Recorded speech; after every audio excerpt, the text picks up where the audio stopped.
ধানের শীষের জোয়ার কিরকম দেখছেন?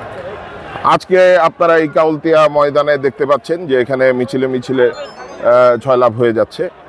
ধানের শীষের যে গণজোয়ার তার চিত্র আপনার চোখের সামনেই, এবং ইনশাল্লাহ আগামী জাতীয় সংসদ নির্বাচনে ধানের শীষ সারা বাংলাদেশে বিপুল ভোটে নির্বাচিত হবে। কার নেতৃত্বে সরকার গঠন হবে আগামী নির্বাচনে? কাদের নেতৃত্বে সরকার গঠন হবে মনে করেন? আমরা আশাবাদী যে বিএনপির নেতৃত্বে ইনশাল্লাহ আগামী জাতীয় সংসদের সরকার গঠন হতে যাচ্ছে। আজকে তো দিতেছেন এই জনসভা থেকে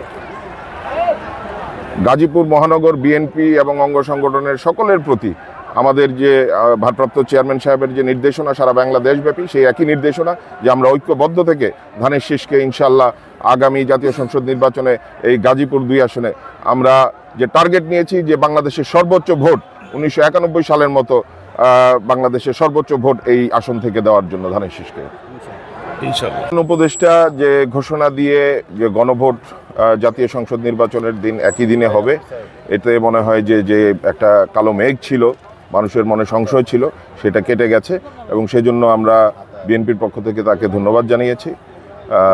এবং আমার মনে হয় যে জনগণের যে প্রত্যাশা সেটা পূরণ হয়েছে এই বক্তব্যের মধ্য দিয়ে। আর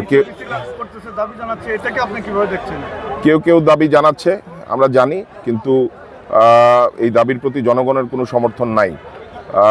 আমরা দেখেছি বিভিন্ন সাক্ষাৎকারে যে জনগণ, সাধারণ মানুষ বলছে গণভোট কি, এটাই তারা বুঝতেছে না। তো সেখানেও তারপরে আমরা বলেছি যে রাষ্ট্রের এতগুলো টাকা অপচয় করে আগে আলাদাভাবে গণভোট করার কোনো প্রয়োজন নাই।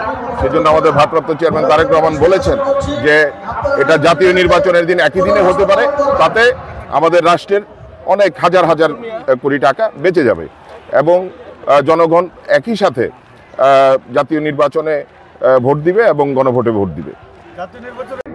আমাদের একমাত্র চাওয়া হলো এই গাজীপুরের যে হারানো ঐতিহ্য আমাদের, আমরা এই গাজীপুর সর্বোচ্চ ভোটে অধ্যাপক এম এ মান্নানকে নির্বাচিত করে আমরা ধানের শীষকে বিজয়ী করে আমরা আমাদের দেশনেত্রী বেগম খালেদা জিয়াকে আমরা উপহার দিয়েছিলাম এই গাজীপুরবাসী। তার বিনিময়ে আমরা মন্ত্রিত্ব পেয়েছিলাম। ভাইয়েরা, আমরা আপনাদের কাছে আমরা আবেদন করব, আমরা যেন সেই হারানো ঐতিহ্যকে ফিরে পেতে হলে আবার সর্বোচ্চ ভোটে এই গাজীপুর থেকে এম মঞ্জুরুল করিমকে ধানের শীষকে বিজয়ী করতে হবে। আমি বিদ্যালয় কর্তৃক আমরা পুস্তকে উপহার দিতে চাই এই গাজীপুর 2 বাসী হাতে ধানের শীষের